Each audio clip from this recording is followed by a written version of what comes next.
I guess as they're just getting started in their married life, Yeah. what advice would you give as far as like setting that foundation when it comes to Yeah. establishing a relationship Mm. beyond a dating relationship?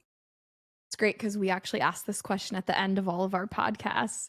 Fill in the blank, dear young married couple. So I'll do that. Dear young married couple, your marriage is a sanctification journey. And you will have seasons where you go through pain and you will feel stretched. You will be at odds at times. And all the while, it is making you more whole, more holy. You're becoming more like Christ because of your marriage covenant. So remember that sanctification is not an all at once thing, it is a journey. Well, there you go. There's your Instagram clip. That's the only reason I asked the question, just for Yeah, the there clip. you go. I don't really care.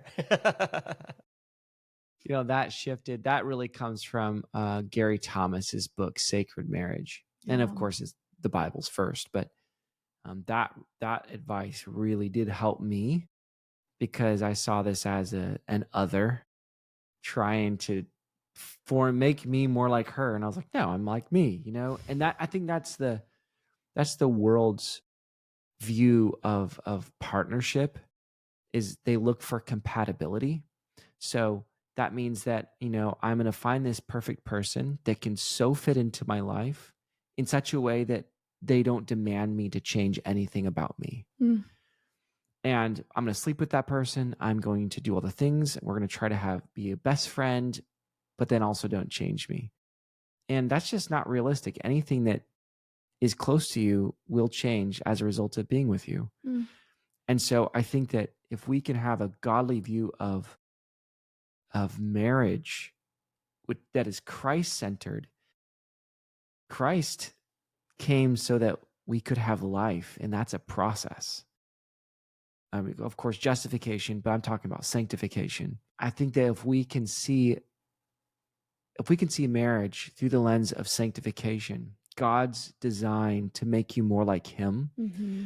then when she asks you to do something that's slightly different than how you would do it, you can see this not as a unreasonable request, but more along the lines of an opportunity to be long-suffering, to be gentle, to be kind, to exhibit love, the character traits of, the fruit of the Spirit.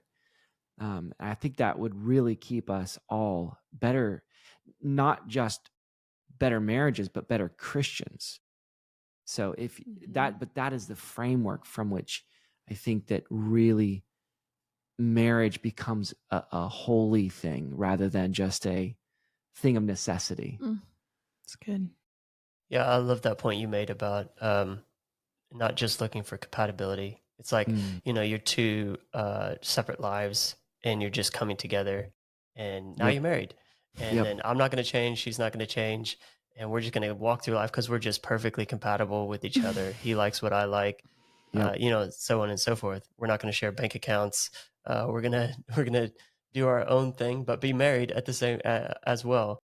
And it's just not like that. And I think going back to the original uh, question I asked you about age, I think that's what really helps because if you are younger, you're sort of becoming the adult. Like I wasn't fully out there, a complete adult when we got married, but then over time, I'm becoming the man that I'm going to become, and that's like a lot of that. Obviously, your parents have a lot to do with that, but my wife does too. Because of the input that she had in those developing years of our marriage. So true. That's good. I guess to answer that question from my perspective of what I would say, especially to my younger self, I would say to treat marriage like anything else that you like getting into. So like I'm kind of one of those people who just love something a lot. And so I'll just pursue it. So if I like golf, like I do right now, I'm just going to throw myself at this thing and really try to be the best I can at it.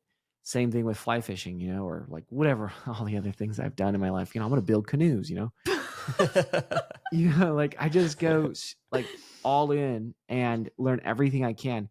And it's funny is I didn't really do that. I didn't think of this as a new thing to learn. And so I wish that I would have got tools on board where, I know what to do when Karissa doesn't agree with me, or how to softly ask for something that I want her to change. Or when it is an argument and it's blowing up. Ooh, here are the protocols that you need to really watch out for, or to do in those heightened moments so you don't make things worse. And so those are all things you learn over time, hopefully. Not everybody learns these things. Yeah.